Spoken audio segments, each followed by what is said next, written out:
ഹരിയാനയിൽ ആം ആദ്മി പാർട്ടി ഒറ്റയ്ക്ക് മത്സരിക്കുമെന്ന് ഏകദേശം ഉറപ്പായി. കോൺഗ്രസുമായി സഖ്യമില്ലെന്ന് പാർട്ടി നേരത്തെ തന്നെ പ്രഖ്യാപിച്ചതാണ്. കൂടുതൽ സീറ്റുകൾ നൽകാൻ AAP തയ്യാറായിട്ടില്ല.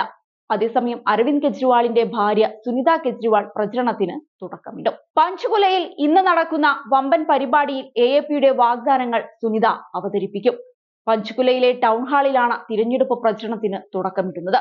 കെജ്രിവാളിന് പകരം സുനിത പ്രചരണത്തെ ഏറ്റെടുക്കും. ഇന്ന് പഞ്ച്കുലയിൽ പരിപാടികൾ നടക്കുന്ന സ്ഥലം AAP സംസ്ഥാന അധ്യക്ഷൻ സുശീൽ ഗുപ്ത സ്ഥിരീകരിച്ചിരുന്നു. BJPയെയും കോൺഗ്രസിനെയും പോലെ വാഗ്ദാനങ്ങൾ ഞങ്ങൾ നൽകില്ല. ഞങ്ങൾ നൽകുന്നത് അരവിന്ദ് കെജ്രിവാളിന്റെ വാഗ്ദാനങ്ങളായിരിക്കും, അല്ലാതെ മോദിയുടെ പൊള്ളയായ വാഗ്ദാനങ്ങളായിരിക്കില്ലെന്നും സുശീൽ ഗുപ്ത പറഞ്ഞിരുന്നു. ഹരിയാനയ്ക്ക് തീർച്ചയായും വെള്ളം ലഭിക്കണം. എല്ലാ സംസ്ഥാനങ്ങൾക്കും അതിന് അവകാശമുണ്ട്. ജലം വിതരണം ചെയ്യുന്നത് കേന്ദ്ര സർക്കാരിന്റെ പരിധിയിൽ വരുന്ന കാര്യമാണെന്നും ഗുപ്ത വ്യക്തമാക്കുന്നുണ്ട്. ഹരിയാനയിലെ 90 സീറ്റിലും മത്സരിക്കാനാണ് AAP ലക്ഷ്യമിടുന്നത്. ജനങ്ങൾ മാറ്റം ആഗ്രഹിക്കുന്നു. അവർ AAPയിൽ വലിയ പ്രതീക്ഷ വെക്കുന്നുണ്ടെന്നും ഗുപ്ത വ്യക്തമാക്കിയിരിക്കുകയാണ്. BJPക്കെതിരെ കടുത്ത ആരോപണങ്ങളും AAP സംസ്ഥാന അധ്യക്ഷൻ ഉന്നയിച്ചിട്ടുണ്ട്. ഹരിയാനയിലെ വിവിധ നിയമസഭാ സീറ്റുകളിലായി 45 യോഗങ്ങൾ ചേരുമെന്നാണ് സുശീൽ ഗുപ്ത അറിയിച്ചിരിക്കുന്നത്. BJP കർഷക വിരുദ്ധരാണ്.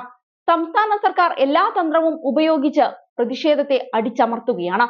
ക്രമസമാധാന നില സംസ്ഥാനത്ത് വളരെ മോശമായിരിക്കുകയാണ്. ഹരിയാനയിൽ കാട്ടുനീതിയാണ് ഇപ്പോഴുള്ളത്. കൊലപാതകവും തട്ടിക്കൊണ്ടുപോകലും സാധാരണ സംഭവങ്ങളായി മാറിയിരിക്കുകയാണ്. ക്രിമിനലുകളെ നിലയ്ക്ക് നിർത്താൻ സർക്കാരിന് സാധിക്കുന്നില്ല. എന്നാൽ സർക്കാരിന് കർഷകരെ തടയാൻ സാധിക്കുന്നുണ്ട്. അവരുടെ എല്ലാ കരുത്തും ഉപയോഗിച്ച് ഡൽഹിയിലേക്ക് പ്രവേശിക്കുന്നത് തടയുകയാണ്. അവരുടെ ആവശ്യങ്ങൾ പരിഗണിക്കുന്നില്ലെന്നും സുനിത കുറ്റപ്പെടുത്തുന്നുണ്ട്. നേരത്തെ സഞ്ജയ് ദത്തിന്റെ മരുമകനായ യുവരാജ് ദത്ത് AAPയിൽ ചേർന്നിരുന്നു. വലിയ കമ്പനിയിലായിരുന്നു ദത്തെന്ന് പ്രവർത്തിച്ചിരുന്നത്. എന്നാൽ മണ്ടോലയിലുള്ള ഗ്രാമത്തിലെ പഴയ വീട്ടിലേക്ക് താമസം മാറുകയായിരുന്നു അദ്ദേഹം.